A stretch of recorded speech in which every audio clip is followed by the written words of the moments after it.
నేను రాజశేఖర్.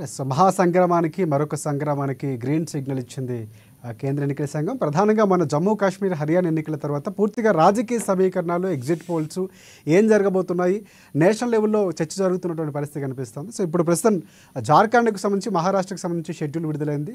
జార్ఖండ్లో 2 విడతల్లో జరగబోతుంది, మహారాష్ట్రలో 1 విడతలో ఎన్నికలు జరగబోతున్నాయి. సో మొత్తం ఎన్నికలకు సంబంధించి పార్టీల స్ట్రాటజీ ఏంటి? కాంగ్రెస్ పార్టీ ప్రధానంగా మొన్న హర్యానాలో ఎదుర్కొన్నటువంటి కొన్ని పరిస్థితులు ఉన్నాయి. సో దానికి సంబంధించి ఎలా చర్యలు తీసుకోబోతుంది? బీజేపీ మరింత పటిష్టం కాబోతుందా? ఎలాంటి వ్యూహాలతో ముందుకు వెళ్తున్నారు? ఇవన్నీ కూడా ఈరోజు డిబేట్లో మనం చర్చిద్దాం. ప్రధానంగా కాంగ్రెస్ పార్టీకి సంబంధించి Congress party spoke person Kaloji విజేత గారు ఉన్నారు మనకి. అలాగే వారికి నమస్కారాలు. అలాగే కాంగ్రెస్ పార్టీకి సంబంధించి అధికార ప్రతినిధి డాక్టర్ శివలాల్ గారు ఉన్నారు, వారికి కూడా నమస్కారం. అలాగే బీజేపీ పార్టీకి సంబంధించి మల్లికార్జున గారు కాసేపట్లో జాయిన్ కాబోతున్నారు. అలాగే రాజకీయ విశ్లేషకులు, ప్రముఖ రాజకీయ విశ్లేషకులు పాపిరెడ్డి గారు మనకు అందుబాటులో ఉన్నారు, వారికి నమస్కారం. అలాగే రాజకీయ విశ్లేషకులు, సీనియర్ జర్నలిస్ట్, మరొక జర్నలిస్ట్ మనతో పాటు ఉన్నారు, సంజయ్ గారు, వారికి కూడా నమస్కారం. అండ్ ఈరోజు డిబేట్ మనం కంటిన్యూ చేద్దాం. స్టూడియోలో మనతో పాటు శివలాల్ గారు ఉన్నారు. శివలాల్ గారితో మాట్లాడే ముందు మనం కాళోజీ సుజాత గారికి వెళ్దాం. సుజాత గారు చైర్మన్ గారు అది చెప్పండి. ఎస్ చైర్మన్ గారు నమస్తే. సుజాత గారు ఎస్ చాలా కీలక పదవులు ఉన్నారు. ముందు కంగ్రాచులేషన్స్ మీకు. ప్రధానంగా ఒకటి ఇక్కడ అంటే మొన్న హర్యానాలో మీరు అనుకున్నటువంటి ఎగ్జిట్ పోల్స్లో చాలా అనుకూలంగా ఉన్నటువంటి పరిస్థితి, ఈజీగా గెలిచేస్తారు, నల్లేరు మీద నడక అనుకున్నా. కానీ అక్కడ చాలా వరకు మీకు అనుకున్న స్థాయిలో విజయాలు రాలేదు. ఇక్కడ జార్ఖండ్కు సంబంధించి మీకు ఉన్నటువంటి ఎలియన్స్లో ఉన్నటువంటి పరిస్థితి కానీ బీజేపీ పార్టీకి సంబంధించి కూడా అక్కడ మహారాష్ట్రలో చాలా భిన్నంగా ఉన్నటువంటి పరిస్థితి కనిపిస్తుంది. సో ఇక్కడ మీకు ఈ షెడ్యూల్ ఎంతవరకు అనుకూలంగా ఉండబోతుంది అనుకుంటున్నారు? అందుకే ఎన్నికల కమిషన్ కూడా ఒక స్టేట్మెంట్ ఇచ్చినటువంటి పరిస్థితి కనిపిస్తుంది. ఎక్కడా కూడా పారదర్శకంగా ఎన్నికలు జరుగుతున్నాయని చెప్పినటువంటి పరిస్థితి కనిపిస్తుంది. మీరేమంటారు?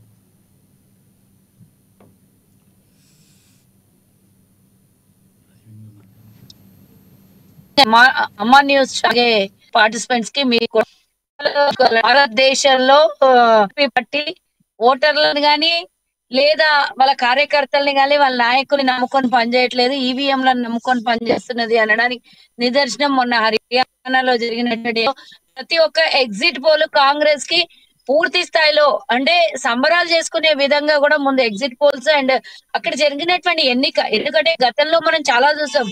ప్రతిసారి అన్నారు ఎగ్జిట్ పోల్స్ లో వచ్చినటువంటి రిజల్ట్ ఎప్పుడు రిపీట్ అవుతుంది, ఎగ్జిట్ పోల్స్ లో వచ్చినటువంటిదే జనరల్ గా ఇప్పటి వరకు అదే జరిగింది అనేది. 1-2 అటు ఇటు అవుతాయి.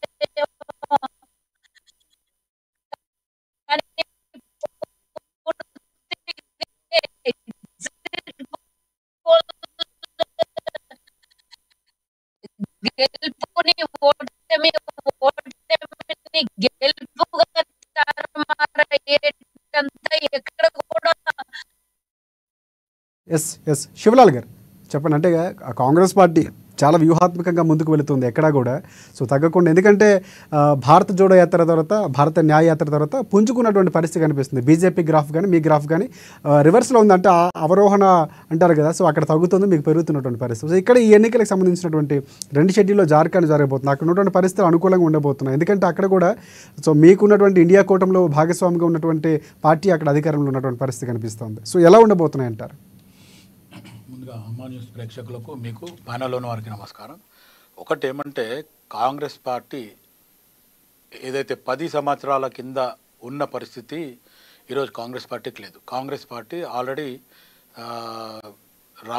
రాహుల్ గాంధీ గారు ఏదైతే భారత్ జోడో యాత్ర చేసిన తర్వాత ప్రజలలో మంచి చైతన్యం వచ్చింది. ప్రజలకు కూడా ప్రస్తుతం ఉన్న బీజేపీ ప్రభుత్వం సెంట్రల్లో ఏం చేసింది, ఏం చేయలేదు, ఏం చేస్తుంది అనేది మొత్తానికి రాహుల్ గాంధీ గారు ప్రజలలో తీసుకుపోవడం జరిగింది. దాని తర్వాత భారత్ జోడో యాత్ర అయిన తర్వాత మాకు మంచి స్పందన, ప్రజలలో మంచి అభిమానం వచ్చిన తర్వాత మళ్ళీ భారత్ న్యాయ జోడో యాత్ర చేయడం జరిగింది.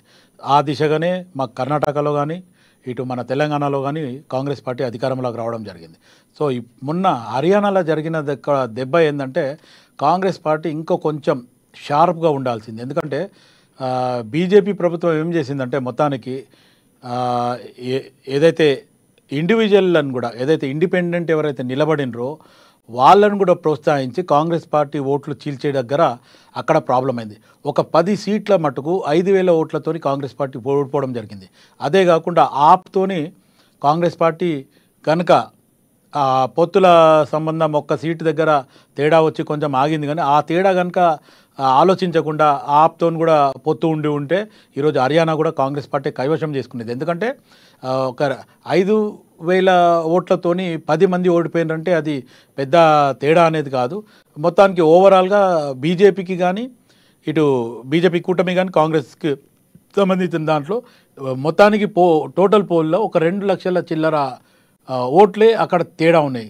ఒకవేళ ఆప్తోని కాంగ్రెస్ పార్టీ ఏదైతే అలయన్స్గా పోయినా మొత్తానికి ఈరోజు కాంగ్రెస్ పార్టీ హర్యానాలో మొత్తానికి అధికారంలో ఉండేది. లేదు అనుకుంటే ఒక్కసారి ఎవరైతే ఇండిపెండెంట్లు ఉన్నారో వాళ్ళు ఏ పార్టీకి సంబంధించినరు లేకపోతే ఎక్కడ ఓట్లు చీల్స్తున్నారు అనేది ఒక మాట అక్కడ కూడా కాంగ్రెస్ పార్టీ ఆలోచించే ఈరోజు హర్యానాలో కూడా కాంగ్రెస్ పార్టీ ఉండేది. ఈరోజు జమ్మూ కాశ్మీర్లో వాళ్ళు ఆల్రెడీ 370 ఆర్టికల్ అన్నారు, ఇంకేదో అన్నారు, మేము అభివృద్ధి చేసినామన్నారు. కానీ ఈరోజు ప్రజలు అక్కడ తిప్పి కొట్టి కాంగ్రెస్కే పట్టం కట్టారు. రేపు జరిగే మహారాష్ట్ర కానీ జార్ఖండ్లో కానీ ఈరోజు కాంగ్రెస్ పార్టీ ఎక్కడ కూడా ఆచితూచి అడుగులేస్తుంది. ఖచ్చితంగా ఈ బీజేపీ చేసే ఏదైతే డ్రామా ఉంది, లేకపోతే బీజేపీ ఏదైతే ఇండిపెండెంట్లను లేకపోతే వేరే వాళ్ళని పెట్టి కాంగ్రెస్ పార్టీ ఓట్లు ఏదైతే చీల్చాలనుకుంటుందో దాని మీద ఈరోజు కాంగ్రెస్ పార్టీ దృష్టి పెట్టింది. సిడబ్ల్యూసీ కానీ లేకపోతే ఆల్ ఇండియా కాంగ్రెస్ కమిటీ కానీ లేకపోతే ఇన్ఛార్జీలను కానీ ఎవరెవరైతే అబ్జర్వర్లు చేసిండో వాళ్ళందరూ కూడా ఈ బాధ్యత వాళ్ళపైన ఉంది. ఖచ్చితంగా వీళ్ళందరూ కూడా ఆ దిశగానే ముందులో అడుగేసి ఖచ్చితంగా రేపు జరిగే 2 రాష్ట్రాలలో కూడా కాంగ్రెస్ పార్టీని గెలిపించే అవకాశం కాంగ్రెస్ పార్టీకి ఉంటుంది. రైట్. మనకి పాపిరెడ్డి గారు రాజకీయ విశ్లేషకులు. నమస్తే పాపిరెడ్డి గారు. ఎస్ పాపిరెడ్డి గారు చెప్పండి. అంటే ప్రధానంగా ఇక్కడ జార్ఖండ్కు సంబంధించినటువంటి రాజకీయ పరిణామాలు మహారాష్ట్రకు సంబంధించి చాలా భిన్నంగా ఉన్నటువంటి పరిస్థితి. మహారాష్ట్రలో చూసుకుంటే గతంలో దాదాపుగా 105 స్థానాలు గెలిచింది బీజేపీ, తర్వాత శివసేన 56, తర్వాత పరిణామాల తర్వాత మాకు కూడా ముఖ్యమంత్రి కావాలని చెప్పిన తర్వాత కాంగ్రెస్తో అవ్వటం, ఉద్ధవ్ ఠాక్రే ముఖ్యమంత్రి అనేటువంటి పరిస్థితులు మనం చూస్తాం శివసేనకు సంబంధించి ఆ మెలిక అనేది. సో ఇక్కడ తర్వాత మళ్ళీ మారాయి, ఏక్నాథ్ షిండేలో వచ్చినటువంటి పరిస్థితి కనిపిస్తుంది. సో ఇక్కడ స్ట్రాటజీకి సంబంధించి ఈసారి మొన్న హర్యానా అనేది కాంగ్రెస్ పార్టీ కొంత మరింత జాగ్రత్తగా వెళ్లాల్సినటువంటి ఒక సూచిక లాంటిది అనుకోవచ్చు. సో ఇక్కడ ఈ షెడ్యూల్ అనేది అంటే యాక్చువల్గా మొన్న జరిగినటువంటి హర్యానా జమ్మూతో పాటే ఇది కూడా రాబోతున్నటువంటి వార్తలు వచ్చాయి, కానీ కొన్ని కారణాల వల్ల లేట్ అయినటువంటి పరిస్థితి. సో ఇప్పుడు షెడ్యూల్ విడుదలైంది. సో ఇక్కడ నుంచి అక్కడ సమరం మొదలు కాబోతుంది. ఎలా ఉండబోతుంది అంటారు?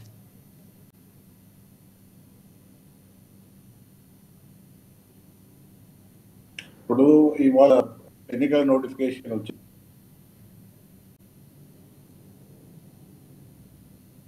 పాపిరెడ్డి గారు చెప్పండి. సమరం మొదలైంది. అయితే ఇక్కడ రెండో మొన్న ఏదైతే లోకసభలో బీజేపీకి రావడం మహారాష్ట్ర ఒక పెద్ద షాక్ ఇవ్వడం జరిగింది. ఈ 45 సీట్లలో మెజార్టీ సీట్లు వాళ్ళకి వచ్చినాయి. అయితే ఇప్పుడు సమస్య ఏంటంటే ఈ 2 రాష్ట్రాలలో అసెంబ్లీ ఎన్నికలు జరుగుతున్నాయి. అసెంబ్లీ ఎన్నికలు కూడా ఇప్పుడు మహారాష్ట్ర అయితే బీజేపీ అలయన్స్ తో నడుస్తున్న రాష్ట్రం. ఇప్పుడు ఇది మామూలుగా ఒక రాష్ట్రంగా కాకుండా మహారాష్ట్ర ఎన్నికలు, శాసనసభ ఎన్నికలు అది దేశం మొత్తం మీదే దాని ప్రభావం ఉంటుంది. ఎందుకంటే బాంబే అటువంటి, ముంబై అటువంటి ఒక ముఖ్యమైన నగరము, అది మహారాష్ట్ర ఇండస్ట్రియల్ గా బాగా డెవలప్ అయిన రాష్ట్రము. తర్వాత పెద్ద రాష్ట్రం కూడా యూపీ తర్వాత 48 సీట్లు, అంటే అక్కడ 80 సీట్లు, ఇక్కడ 45 సీట్లు. ఇటువంటి రాష్ట్రంలో ఎన్నికలు అంటే అన్ని రాజకీయ పార్టీలు కూడా చాలా కీలక వాచ్ చేస్తున్నాయి. రాజకీయ పార్టీలు కాకుండా దేశంలో ఉన్న అందరూ కూడా ప్రజలు కూడా చాలా కీలక చూస్తున్నారు ఏం జరగబోతున్నది. అయితే ఇప్పుడు జరుగుతున్న పరిణామాలలో కొంత మేరకు కాంగ్రెస్ మేనేజ్ చేసుకోగలిగితే, అంటే ఒకవేళ ఈ ఎన్సీపీ తర్వాత శివసేన, ఏకనాథ్ షిండే, కాంగ్రెస్ ఈ 3 కూడా ఈ సీట్ల అరేంజ్మెంట్ ఏ విధంగా ఉంటుంది? ఎందుకంటే కాంగ్రెస్ యొక్క ఒక విధంగా నేను మాట అనద్దు, కానీ కాంగ్రెస్ చింత తెచ్చినా పులుపు చావలేదు అన్నట్టు అది ఎన్నడో దాని పాత వ్యవస్థ వేయింది. అదే జనపదు, అదే హైకమాండ్, అక్కడి నుంచి వెళ్ళే రావడం, ఆ సీట్ల పంపిణీ, ఈ అలయన్స్లు ఏ విధంగా ఉంటాయి? ఎందుకంటే మొన్న హర్యానాలో ఎందుకంటే కేజ్రీవాల్కి ఏదో విధంగా బీజేపీని ఓడగొట్టాలని బాగుండేది. దాన్ని కూడా వీళ్ళు కాంగ్రెస్ వాళ్ళు యూజ్ చేసుకోకుండా ఆయన వచ్చి మాట్లాడితే నేను లెక్కలేదని తెలియగొట్టారు. ఎంత హై హండ్రెడ్నెస్ అంటే అక్కడ చెప్తారా? అది మీ శివరావు యాదవ్ గారు కూడా చెప్పుకోవచ్చు. కాంగ్రెస్ చేసిన హై హండ్రెడ్నెస్తో కేజ్రీవాల్కి ఏం నష్టం కాలేదు, ఆయనకి పెద్ద సీట్లు రాలేదు, అధికారం పోలేదు, కానీ కాంగ్రెస్కి అధికారం లేదు. ఇక్కడ కూడా రెండు ముఖ్యమైన పార్టీలు ఉన్నాయి. ఎన్సీపీ శరద్ పవార్ ఒక రాజకీయ ఉద్దండుడు, ఒక వృద్ధుడు మహారాష్ట్ర రాజకీయాల్లో. ఆయనకు ప్రతిదీ కూడా తెలుసు, మొత్తం మహారాష్ట్రలో కొట్టిన పిండి ఆయనకు రాజకీయాలు. ఒకవేళ అటువంటి ఆయనకు ఫ్రీ హ్యాండ్ ఇచ్చి వీళ్ళు ఎలక్షన్స్కి పోతే కొంత అవకాశం ఉంటుంది. అట్లా కాదు, మేమే పెద్ద పార్టీ, మేమే గొప్ప పార్టీ, జనపద మాకున్నది, ఢిల్లీ మాకున్నది, మేము పెద్దోళ్ళమని లెక్క చేయకుండా చేస్తే ఆ అలయన్స్లు సరిగ్గా కాకుంటే ఎన్నికలలో ఫలితాలు తక్కువ ఉంటాయి. ఎందుకంటే నేను చెప్తున్నా, కాంగ్రెస్ ఎప్పుడైతే ముఖాముఖి బీజేపీని ఎదుర్కొంటున్నదో ఎప్పుడు ఓడిపోతున్నది, ఎప్పుడు గెలవలేదు. ఎప్పుడైతే ఈ సంకీర్ణాలు అలయన్స్లు సక్రమంగా పెట్టుకున్నదో అప్పుడు మాత్రమే అది అన్ని మిగతా ఓట్లను కలుపుకొని గెలుస్తుంది. కాబట్టి ఈసారి హర్యానా మిగతా రాష్ట్రాల్లో జరిగిన పొరపాట్లను సరిదిద్దుకొని ఒకవేళ అలయన్స్ సరిగ్గా పెట్టుకొని పోతే మాత్రం కాంగ్రెస్ ఒక బలమైన శక్తిగా ఓడగొట్టేంత లెవెల్లో ఉన్నాయి. ఈ అలయన్స్లు కానీ ఆ తర్వాత జరుగుతున్న అనేక పరిణామాలు సరిగ్గా లేకపోతే మాత్రం మళ్ళీ బీజేపీ ఏదో ఒక విధంగా మళ్ళీ వాళ్ళు, ఎందుకంటే మొన్న జరిగిన గెలుపులో కూడా శివలాల్ యాదవ్ మీరు చెప్తున్నా, మొన్న గెలిచిన దానిలో ముఖ్యంగా ఆర్ఎస్ఎస్ కార్యకర్తలు 15 నుంచి 16,000 మంది మొత్తం ఢిల్లీ, యూపీ మొత్తం చుట్టుపక్కల రాష్ట్రాల్లో వాళ్ళు సపోర్ట్ చేసి వాళ్ళు చేయబట్టి గెలిచింది అక్కడ. అంటే గ్రాస్ రూట్ లెవెల్లో వాళ్ళు ఎక్కడ ఏం చేయాలనో అవన్నీ కూడా చేయగలిగారు. ఇప్పుడు కూడా ఈసారి ఇంకా నేను నో స్టోన్ అంటున్నాను. అంటే మహారాష్ట్ర అన్నిటికన్నా పెద్ద రాష్ట్రం, ముఖ్యమైన రాష్ట్రం కాబట్టి. ఎందుకంటే ముంబై సిటీ ఎవరి చేతులు ఉంటే ఫండ్స్ రాజకీయంగా వచ్చే ఏదైతే విరాళాలు ఉంటాయో, పొలిటికల్గా ఫండ్స్ ఉంటాయో అవన్నీ కూడా ముంబై నుంచి వస్తాయి. అది ఏ రాష్ట్రం చేతిలో ఉంటే ఆ పొలిటికల్ పార్టీ చాలా బలవంతమైన పార్టీగా ఉంటుంది. కాబట్టి ఏ పొలిటికల్ పార్టీ కూడా మహారాష్ట్రాన్ని ముఖ్యమైన రాష్ట్రంగా కోరుకుంటుంది. కాబట్టి ఒక విషయం ఏంటంటే ఇప్పటికి కూడా బీజేపీ అంత తొందరగా ఈజీగా రాజకీయ అధికారం వదులుకుంటుందని అనుకోను. జార్ఖండ్లో కూడా ఇప్పటి వరకు కూడా సక్రమంగా లేకపోతే కాంగ్రెస్ ఇక్కడ పెద్ద బలంగా లేదు. మన ప్రాంతీయ పార్టీలను కలుపుకొని అక్కడ కూడా ఒక బలమైన బీజేపీకి ఒక ప్రత్యామ్నాయ ఒక సంఘటన నెలకొల్పి అట్లా పోతుంది తప్ప కాంగ్రెస్ ఒంటిగా పోరాటం చేస్తే మాత్రం బీజేపీ గెలుస్తుంది. అలయన్స్లో కలుపుకొని వాళ్ళకి ఇచ్చే సంస్థానం ఇచ్చి, వాళ్ళకి ఇచ్చే మర్యాద ఇచ్చి, వాళ్ళకి కలుపుకొని పోతే మాత్రం గట్టి పోటీ ఉంటుంది. రెండిట్లో కూడా గెలిచే అవకాశం. రైట్ సుజాత్ గారు, ఒకటి అంటే ప్రాంతీయ పార్టీలకు సంబంధించి గతంతో చూసుకుంటే ఈసారి కాంగ్రెస్ పార్టీ కొంచెం స్ట్రాటజీ మార్చింది, ప్రాంతీయ పార్టీలకు ప్రాధాన్యత ఇస్తుంది, సీట్ల సర్దుబాటుకు సంబంధించి కొంచెం తగ్గినా పర్వాలేదు, అధికారంలో మనం ఉండాలన్నటువంటి స్ట్రాటజీతో ముందుకు వెళ్తుంది. సో ఇప్పుడు కూడా ఈ రెండు రాష్ట్రాల్లో కూడా అలాంటి స్ట్రాటజీ వెళ్ళబోతుందా? తప్పకుండా అండి. ముందుగా అసలుకి మహారాష్ట్రలో కాంగ్రెస్ కి అలయన్స్ గా ఉన్నటువంటి రెండు పార్టీలు, ఒకటి శివసేన, ఒక ఉద్దండు రాజకీయ ఉద్దండు ఎన్సీసీపీ నేత శరద్ పవార్, ఇద్దరు నాయకులు కాంగ్రెస్ కి అసలు రాష్ట్రంలో ఓన్లీ కేవలం మహారాష్ట్రలోనే కాదు, దేశంలో అవసరమైన చోట వాళ్ళిద్దరిని కూడా అసలు ఎక్స్పోజర్ గా చేస్తోంది ఈరోజు కాంగ్రెస్ పార్టీ. వాళ్ళతో పొత్తులు ఆల్రెడీ ముందే ఉన్నాయి. మాకు ప్రభుత్వం అక్కడ ఏర్పడక ముందు నుంచే ఉంది.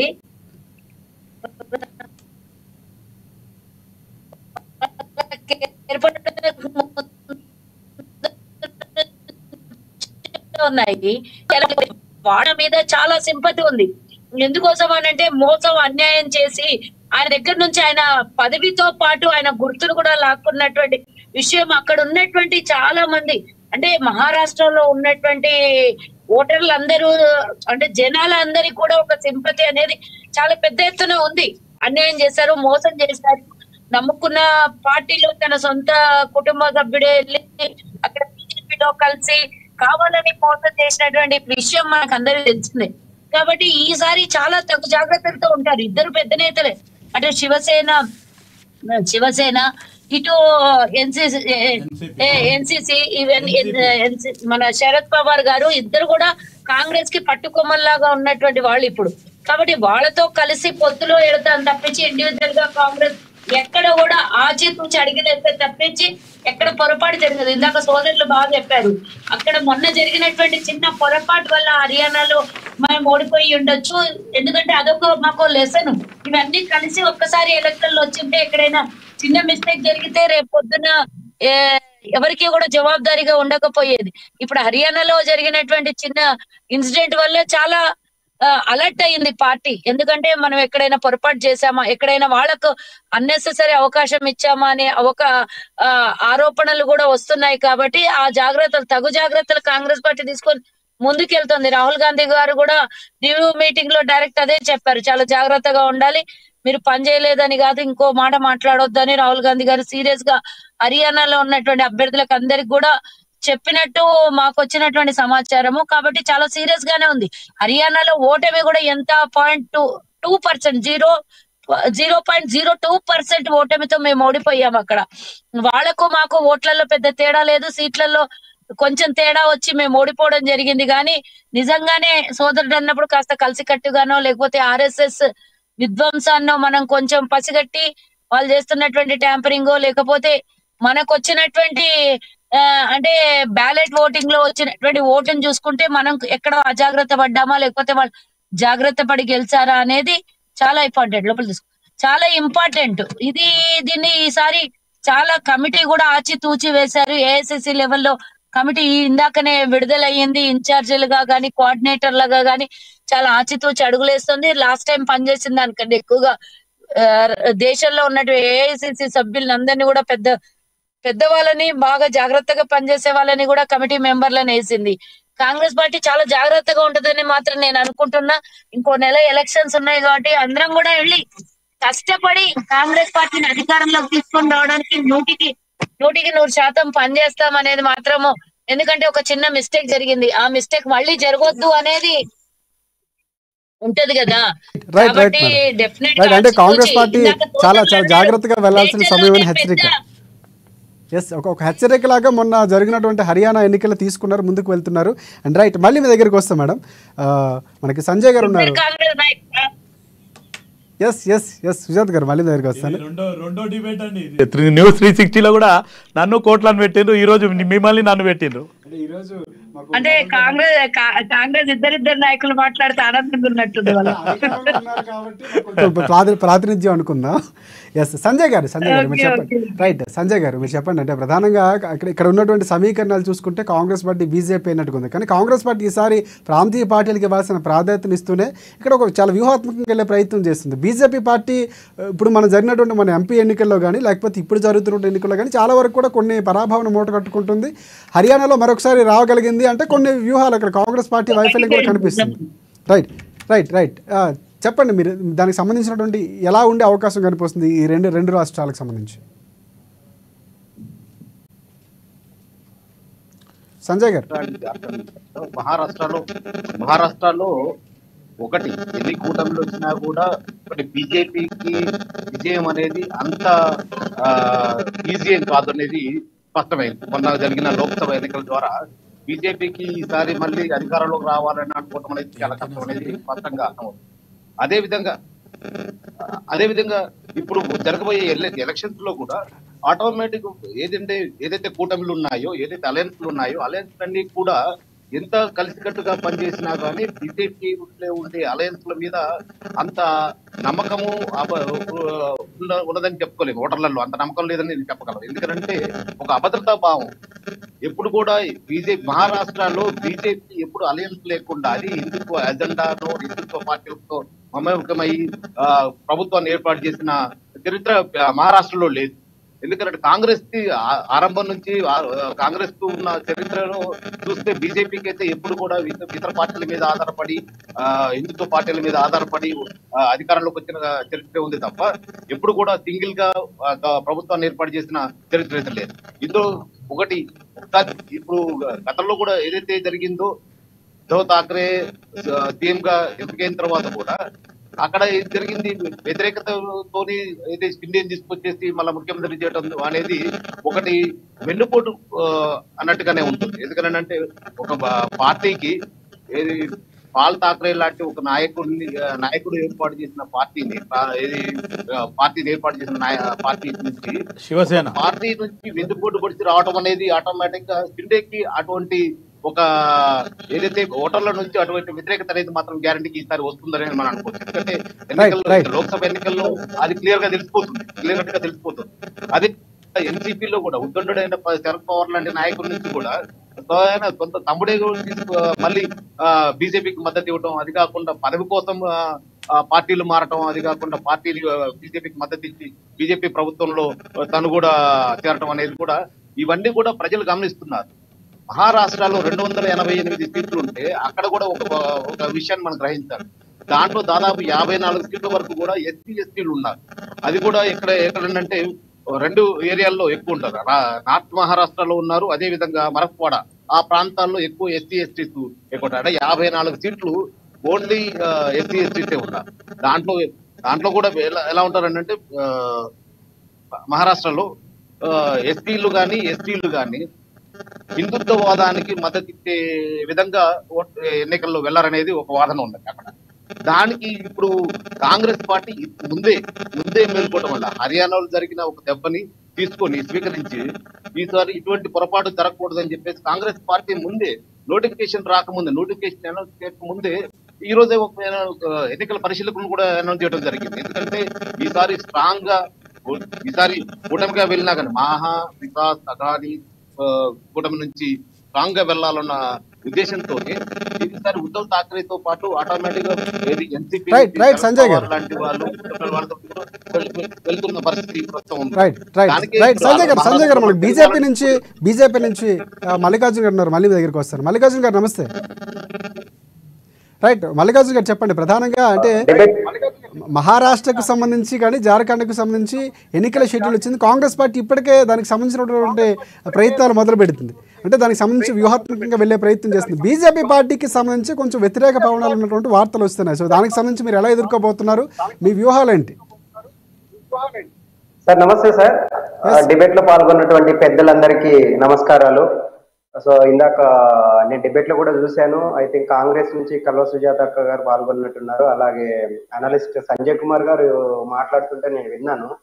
సార్ నిజంగా చెప్పాలంటే ఈరోజు భారతీయ జనతా పార్టీ అనేది ఏ ప్రాంతంలో కూడా ఎన్నిక ఎక్కడ జరిగినా భారతీయ జనతా పార్టీకి ప్రజాబలం ఉంది, ప్రజా ఆమోదయోగ్యం ఉంది. దానికి కారణము గౌరవనీయులు భారత ప్రధాని నరేంద్ర మోదీ గారు ఏదైతే అత్యంత నినాదాలుగా అనుకుంటున్నామో సబ్కా సాత్, సబ్కా వికాస్, సబ్కా విశ్వాస్, సబ్కా ప్రయాస్ అనే నినాదాలతో ఈ రోజు ప్రజా పరిపాలన ఆమోదయోగ్యమైనటువంటి నిర్ణయాలతో మేము ముందుకు వస్తున్నాం.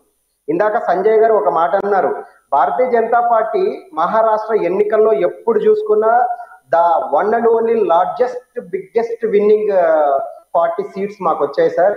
2014 లో మనం చూసుకుంటే దాదాపు 122 సీట్లు దేవేంద్ర ఫడ్నవీస్ గారు ముఖ్యమంత్రి అవ్వడం జరిగింది. అదేవిధంగా 2019లో దాదాపు 105 సీట్లు భారతీయ జనతా పార్టీకి వచ్చేసారు. అంటే ఇక్కడ కేవలము మహారాష్ట్రలో రాజకీయ సంక్షోభం అంటే మనకు ఎన్సీపీ కావచ్చు, శివసేన కావచ్చు, రకరకాల రాజకీయ కారణాలతో అక్కడ మహారాష్ట్ర సంక్షోభం వచ్చింది. కానీ భారతీయ జనతా పార్టీ ఖచ్చితంగా అంటే భారత రాజ్యాంగంలో ఖచ్చితంగా ఉంది, ఎన్నికల ముందు కానీ ఎన్నికల తర్వాత కానీ సంకీర్ణ ప్రభుత్వాలు ఏర్పాటు చేసుకోవచ్చు, పొత్తులు చేసుకోవచ్చు. ఆ వ్యూహాల్లో ఒక భాగము ఖచ్చితంగా భారతీయ జనతా పార్టీ వైపే ప్రజలు ఖచ్చితంగా మహారాష్ట్రలో ఖచ్చితంగా ఈసారి మేము మళ్ళీ హ్యాట్రిక్ కొడతాం ఖచ్చితంగా.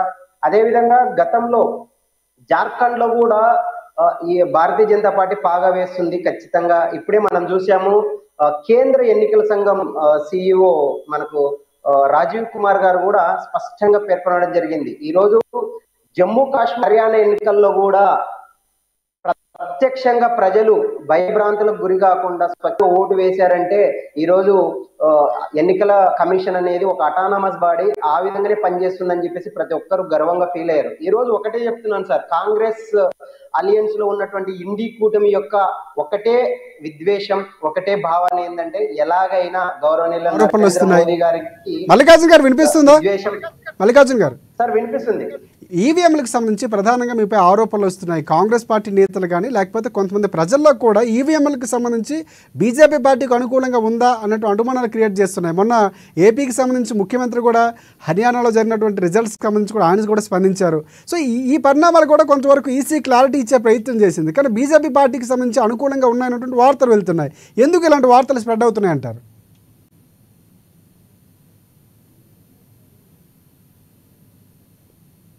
నేను సివిల్స్ ఆస్పిరెంట్ స్టూడెంట్ని. మన ఎన్నికల సంఘం CEO రాజీవ్ కుమార్ గారు కూడా స్పష్టంగా చెప్పారు, ఈవీఎంలని ఎవరు ట్యాంపరింగ్ చేయలేరు, రిగ్గింగ్ చేయడానికి ఎటువంటి అవకాశం ఉండదు. ఎలక్షన్స్ బిఫోర్ 6 months మేము వాటిని పరిశీలిస్తాము, ఖచ్చితంగా రిగ్గింగ్ ఛాన్స్ లేదని చెప్పారు. ఈరోజు ఒకటే చెప్తున్నాం సార్, మన గత అసెంబ్లీ ఎన్నికల్లో ఆంధ్రప్రదేశ్లో దాదాపు 164 సీట్లు ఎన్డీఏ కూటమికి వస్తే ప్రతిపక్షాలన్నీ ఈవెన్ వైఎస్ఆర్సీపీ కానీ ఇతర పార్టీలు ఈవీఎంలు ట్యాంపరింగ్ చేశారని చెప్పారు. అంతకుముందు 2019లో వైఎస్ఆర్సీపీకి 151 సీట్లు వచ్చాయి, అప్పుడు ట్యాంపరింగ్ ప్రస్తావన రాలేదే. అదే విధంగా జమ్మూ కాశ్మీర్ హర్యానా అప్పుడు కూడా చంద్రబాబు గారు సేమ్ అదే కామెంట్ చేశారు సార్. అది కాదు సార్, భారతీయ జనతా పార్టీ హర్యానా ఎన్నికల్లో ఖచ్చితంగా ద లార్జెస్ట్ బిగ్గెస్ట్ పార్టీగా మేము అధికారం చేపట్టాము. ఈ రోజు హర్యానాలో ఈవీఎం ట్యాంపరింగ్ జరిగాయని చెప్పి రాహుల్ గాంధీ గారు ఇతర పార్టీ నాయకులు మాట్లాడడం నిజంగా సిగ్గుమాలిన చర్య, అదేమంటారు సిగ్గుచేటు. అదేవిధంగా జమ్మూ కాశ్మీర్ లో అతిపెద్ద పార్టీలో కాశ్మీర్ లో ఎన్సీపీ హవా వచ్చింది, జమ్మూలో భారతీయ జనతా పార్టీ సీట్లు వస్తే అక్కడ కూడా ఏమన్నారంటే జమ్మూలో ఈవీఎంలను ట్యాంపరింగ్ చేశారు. అంటే భారతీయ జనతా పార్టీ గెలిచి ప్రతి చోట ఈవీఎంలు మాత్రం ట్యాంపరింగ్ చేశారని చెప్పారు. అదే కాంగ్రెస్ పార్టీ కానీ కాంగ్రెస్ అలయన్స్ లో ఉన్నటువంటి ఇండియా అలయన్స్ కూటమిలో వస్తే మాత్రం వాళ్ళు స్వచ్ఛందంగా గెలిచినట్లు. మల్లికార్జున్ గారు మీరు ఏదైతే క్వశ్చన్ రేజ్ చేస్తారు దానికి కాంగ్రెస్ పార్టీకి సంబంధించి శివలాల్ గారు చెప్పండి. మీరు అంటే మీరు గెలిచిన చోట్ల అలాంటి క్వశ్చన్ రేజ్ చేయట్లేదు అంటున్నారు మల్లికార్జున్ గారు. ఇప్పుడు ఒకటేమంటే ఎప్పుడైతే నరేంద్ర మోదీ గారు అమిత్ షా వీళ్ళిద్దరు ఏదైతే అండర్స్టాండింగ్లో ఈరోజు దేశం కోసం ధర్మం కోసం లేకపోతే బీజేపీలో గతంలో ఉన్న నినాదం కానీ అవంతా ఏం లేదు. ఇప్పుడు మొత్తానికి ఎక్కడ మనం ఏ కోణంగా అయినా సరే మనం గెలవాలి, మోసం చేయాలి, పార్టీలను కూలదోయాలి, లేకపోతే ఉన్నోళ్ళని అధికారంలోకి ఉన్న ముఖ్యమంత్రిని తీసుకోవాలా, మళ్ళీ మన పార్టీలకు తీసుకొచ్చి మనమే ముఖ్యమంత్రి చేయాలా, ఈ రకంగా మొత్తానికి ఈ 10 సంవత్సరాలలో నరేంద్ర మోదీ కానీ అమిత్ షా కానీ చేయడం జరిగింది. ఇప్పుడు సబ్కా సాత్ సబ్కా వికాస్ ఖాయమై సబ్కా సాత్ నయ్యే సబ్కా వికాస్ బి నయ్యే, కాలాధన్ లాయింగే అన్నారు. కాలాధన్ ఆజ్ తక్ కాలాధన్ ఆయలా అచ్చా దిన్ ఆయంగే అన్నారు. ఈరోజు సచ్చే దిన్ వచ్చేసింది 10 సంవత్సరాలలో. ఈ 11 సంవత్సరాలలో మొత్తానికి బీజేపీ ప్రభుత్వం చేసిన బెనిఫిట్ కంటే లాస్ ఎక్కువ ఉంది ప్రజలలో. ఈరోజు ప్రజలలో మొత్తానికి యాంటీ ఉంది. మొన్న హర్యానాలో నేను ఇంతకుముందు మీరు బహుశా వినలేదేమో మల్లికార్జున గారు, హర్యానాలలో మొత్తానికి కాంగ్రెస్ పార్టీకి వ్యతిరేకంగా బీ టీం ఏదైనా ఎంఐఓలను నిలబెట్టినరు. దాని తర్వాత ఇండిపెండెంట్లను కూడా ఎవరైతే టకవర్ క్యాండిడేట్లు అనుకున్నారో కాంగ్రెస్ యాంటీ ఉన్నోళ్ళు ఉన్నారో వాళ్ళని నిలబెట్టి ఓట్లు కూడా చీల్చడం జరిగింది. హర్యానాలో మొత్తానికి పెద్ద తేడా ఏం లేదు. బీజేపీ ఏదైతే కుట్ర పన్నిందో ఆ కుట్రలో కాంగ్రెస్ పార్టీ కొంచెం వెనక్కిపోయింది అంతే. మొత్తానికి పెద్ద ఎలక్షన్ ఏదైతే నెంబర్ ఆఫ్ ఓట్స్లో కూడా తేడా పెద్దగా లేదు. రెండోది పర్సంటేజ్ ఆఫ్ ఓట్, ఇంతకుముందు మా కల్వా సుజాత గారు చెప్పారు, పర్సంటేజ్ ఆఫ్ ఓట్ కూడా పెద్ద డిఫరెన్స్ ఏం లేదు, 0.2%. అంటే ఒకసారి బీజేపీ ప్రభుత్వం మొత్తానికి ఈరోజు ఈడీలను ఐటీలను మొత్తానికి ప్రజల మీద దాడి చేయడము, అది మళ్ళా మీ పార్టీలకు వచ్చిన తర్వాత అది వాషింగ్ పౌడర్ నిర్మలాగా వాళ్ళు చాలా మంచోళ్ళు అనే రకంగా తీసుకురావడం జరుగుతుంది. చెప్పండి సార్. ఇది ఒక్క విషయం సార్, వ్యవస్థలని కాంగ్రెస్ పార్టీ ఏ విధంగా నిర్వీర్యం చేసిందో ప్రతి ఒక్కరికి తెలుసు సార్. ఇందిరాగాంధీ గారు ఎన్నిసార్లు రాజ్యాంగాన్ని సవరించారు, ఎన్నిసార్లు రాష్ట్రపతి పాలన విధించారు, దేశం మొత్తానికి తెలుసు. ఈరోజు పార్టీ మొత్తానికి ఒక నీడిల్ లేని దేశంగా ఆల్రెడీ ఇండియా స్టార్ట్ అయితే ఈరోజు మొత్తాన్ని సంస్కరణలు తెచ్చిందంతా కాంగ్రెస్ పార్టీ. ఇండస్ట్రీలు తెచ్చింది కాంగ్రెస్ పార్టీ, అమ్ముకుంది, లీజ్కి ఇచ్చింది ఈరోజు బీజేపీ ప్రభుత్వం. ఈ 10 సంవత్సరాల ఏదైతే మొత్తానికి మొన్న జవాన్లది కూడా మొత్తానికి అది ఎంత పెద్ద ఇష్యూ, అది 4 ఏళ్ళు ఫౌజీగా ఉండాలి, ఇమీడియట్గా 3-4 లక్షల రూపాయలు జీతం ఇస్తాము, ఆ తర్వాత మళ్ళీ వాళ్ళు వెళ్ళిపోయి సెక్యూరిటీ గార్డ్ ఎక్కడనో పని చేయమని చెప్పడం ఎంత అంటే వీళ్ళకి నచ్చిన విధానంగా ఎంత అంటే అంత మొత్తానికి పార్టీని లేక దేశ ప్రజలను మొత్తం మభ్య పెట్టడం జరుగుతుంది. కాంగ్రెస్ పార్టీ ఉన్నప్పుడు బార్డర్ల ప్రాబ్లం ఉంది అంటారు, ఇక్కడ బయటనే పెడతలేరు, మీడియా మొత్తం మీ కంట్రోల్లో అయిపోయింది మొత్తం త్రూఅవుట్ ఇండియాలో. ఒకసారి మల్లికార్జున గారు వర్షం విందాం, ఏం చెప్పండి. మల్లికార్జున గారు మాట్లాడుతున్నారు, క్వశ్చన్ రైజ్ చేస్తారు. మీరు చెప్పండి మల్లికార్జున గారు. సార్ ఈ రోజు ఒకటి చెప్తున్నాను సార్, కాంగ్రెస్ నాయకులకి నిజంగా వారికి చిత్తశుద్ధి ఉంటే సంకీర్ణ ప్రభుత్వాలతో వాళ్ళు ఎక్కువ సార్లు అధికారంలోకి వచ్చారు. నిజంగా భారతీయ జనతా పార్టీకి వచ్చిన సీట్లు దాదాపు 243 సీట్స్ లో ఉంటే 230 సీట్స్ బీజేపీకి వస్తే కాంగ్రెస్ కు 99 సీట్లు వచ్చాయి మొన్న లోక్సభ ఎలక్షన్స్ లో. ఈ రోజు నేను ఒకటే చెప్పదలుచుకున్నాను సార్ మీడియా ముఖంగా, ఈవీఎంలని కానీ రిగ్గింగ్లు కానీ ఎటువంటి ఛాన్సే లేదని సాక్షాత్ సెంట్రల్ ఎలక్షన్ కమిషన్ సిఇఓ గారు రాజీవ్ కుమార్ గారు పేర్కొన్నారు సార్. నేను ఒకటే చెప్తున్నాను. మల్లికార్జున గారు ఒకసారి మనం రాజకీయ విశ్లేషకులు ఉన్నారు, పాపిరెడ్డి గారు మీరు చెప్పండి. అంటే అసలు నిజంగా ఈవీఎం ట్యాంపరింగ్ అవకాశం ఉంటుంది, చాలా పెద్ద చర్చ జరుగుతుంది. మరొకసారి మళ్ళీ మనం బ్యాలెట్ పేపర్కి వెళ్లాల్సిన పరిస్థితి ఉంటుందా లేకపోతే రాబోతుందా? దీనికి సంబంధించి ఎలక్షన్ కమిషన్ ప్రతిసారి కూడా క్లారిటీ ఇచ్చే ప్రయత్నం చేస్తుంది. సో దీనికి అంటే హేతుకంగా టెక్నికల్గా అవుతుందా, అసలు పాసిబిలిటీ ఉంటుందా? సో అది నిరూపించమని చెప్తున్నటువంటి పరిస్థితి కనిపిస్తుంది. కానీ రాజకీయంగా కానీ కొన్ని పరిస్థితులు చూస్తే నిజంగా జరగడానికి ఆస్కారం ఉంటుందని ప్రశ్నలు ఉత్పన్నం అవుతున్నాయి. ఇప్పుడు ఒక విషయం ఏంటి, ఈవీఎం ట్యాంపరింగ్లో చాలా రోజుల నుంచి వెళ్ళి ఆరోపణలు వస్తున్నాయి, రకరకాల విషయాలు కూడా వస్తున్నాయి. ఒక విషయం ఏంటంటే ఈ ఈవీఎం ట్యాంపరింగ్ ఒకవేళ సాధ్యమైతే అధికార పార్టీ ఎప్పుడు గెలుస్తుంది, ఓడిపోదు. ఒకటే గుర్తుపెట్టుకోరు అందరూ కూడా, ఏ పార్టీ అధికార భవిష్యత్తులో ఒక ఉదాహరణకు అనుకుందాం, కాంగ్రెస్ సెంట్రల్ గవర్నమెంట్ ఉంటే కాంగ్రెస్ వస్తుంది, ఈవీఎం ట్యాంపరింగ్తో గెలుస్తారు వాళ్ళు, ఇంకా ఓడిపోయే సమస్య ఉండదు. ఇప్పుడు బీజేపీ అధికారం ఉంటే బీజేపీ ట్యాంపరింగ్ చేస్తే బీజేపీ అధికారం. అటువంటి ఆలోచనలు ఇవి అన్నీ కూడా తప్పు. ట్యాంపరింగ్ అనేది జరిగే అవకాశాలు లేవు. ఎందుకంటే చాలా మంది ప్రూవ్ చేస్తామని కూడా ఈవెన్ ఇంజనీర్స్ టెక్నికల్స్ కూడా ఎలక్షన్ కమిషన్ దగ్గరికి పోయి ప్రూవ్ చేయలేకపోయింది, సుప్రీంకోర్టు కూడా వాళ్ళు చివట్లు పెట్టింది. కాబట్టి ఒక విషయం ఏంటంటే ట్యాంపరింగ్ అనేది సాధ్యం కాదు. ట్యాంపరింగ్ సాధ్యం అయితే నేను ఒకటే గంటాపదంగా చెప్తా, ఏ పార్టీ అధికారం అంటే ముఖ్యంగా సెంట్రల్ గవర్నమెంట్లో ఉన్న పార్టీ ఎన్నడూ కూడా ఓడిపోదు, ఓడిపోయే అవకాశాలు ఉండవు. కాబట్టి అది లేదు, జరిగే అవకాశాలు కూడా లేదు. రెండోది ఏంటంటే ఈ ట్యాంపరింగ్, ఇప్పుడు మీరు శివలాల్ యాదవ్ గారు ఒప్పుకున్నారు, వాళ్ళు మా పార్టీలకు అగైనెస్ట్ క్యాండిడేట్స్ పెట్టారు, లేకపోతే ఇంకోళ్ళని చేశారు, అది ఎలక్షన్ ఇంజనీరింగ్. మీరు గక్కనే ఫెయిల్ అయ్యారు. రేపు నా బాధ ఏంటంటే మీరు మహారాష్ట్రలో కూడా గట్టినే తెల్లముఖం వేస్తే మళ్ళీ బీజేపీ కూడా గెలుస్తాడు వల్ల. ఒకటే గుర్తుపెట్టుకొని, మీరు ఎలక్షన్ ఏది మెకనైజేషన్, ఎలక్షన్ ఎత్తుగడలు, ఎలక్షన్ ఇంజనీరింగ్ అంటారు, అంటే దాన్ని ఓట్లు ఎంచుకోవడం, ఇవన్నీ కూడా మీకు చేత కాకపోతే ఎదుటి గెలుస్తాడు. అవి పక్కకు పెట్టి అవి మీరు చెదగాక ఈవీఎం ట్యాంపరింగ్ ఇవ్వండి. ఇప్పుడు ఒకటేంటంటే ఈవీఎం ట్యాంపరింగ్ అనేది ఎవరు నమ్మలేదు. ఎందుకంటే నేను మళ్ళీ చెప్తా, ఈవీఎం ట్యాంపరింగ్ అంటే సెంట్రల్ గవర్నమెంట్ ఏది ఉంటే జనమంతం అదే ఉంటుంది, దాన్ని ఇవ్వలేం చేయలేదు. కాబట్టి ఇవన్నీ మానుకొని అసలు మేము ముందుకు ఓడిపోయినాము, మా కారణాలు ఏంటి, ఎక్కడెక్కడ తప్పులు చేసిన అవి రిట్రాస్పెక్టివ్ అంటే మీరు ఆత్మపరిశీలన చేసుకొని కర్ణాటక దీని పేరు ఇంకో స్టేట్, ఆ 2 స్టేట్లకు పోయి మీరు చక్కగా చేసుకుంటే తప్ప ఇంకా మీకు ఇవి ట్యాంపరింగ్ అయినాయి, అదైనా ఇదని ఇవన్నీ ఉంటాయండి.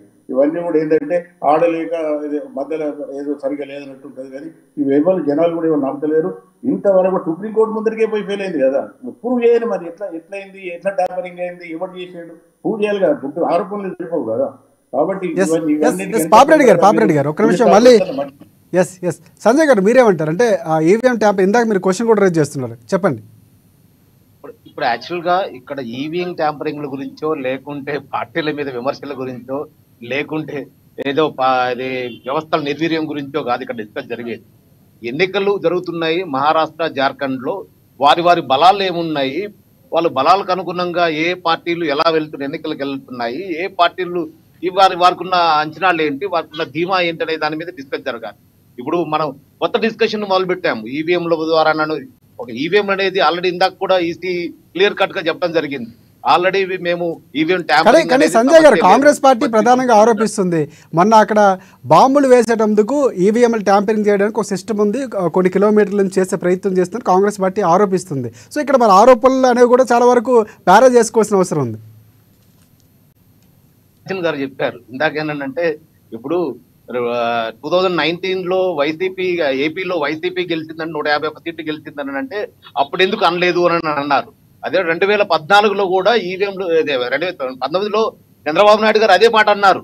ఏంటంటే ఈవీఎంలు ట్యాంపరింగ్ జరిగింది, అందువల్లనే వాళ్ళు గెలిచారని చెప్పేసి అన్నారు. అంటే అదే బీజేపీ కూటమిలో ఉన్నానైతే అని అన్నాడు. సో ఇప్పుడు బీజేపీ కూటమిలో ఉన్న వాళ్ళే గెలిచారు కాబట్టి, ఏపీలో గెలిచారు కాబట్టి మళ్ళీ వైసీపీ వాళ్ళు అదే మళ్ళీ ఈవీఎం ట్యాంపరింగ్ చేయడం వల్లనే వాళ్ళు గెలిచారని చెప్పేసి వీళ్ళు అంటున్నారు. ఆరోపణలు ప్రత్యారోపణలు అనేవి కామన్ అయి జరుగుతున్నాయి. దీనికి ఏంటంటే ఈసీ చెక్ పెట్టాలి, ఇటువంటి ఆరోపణలు రాకుండా.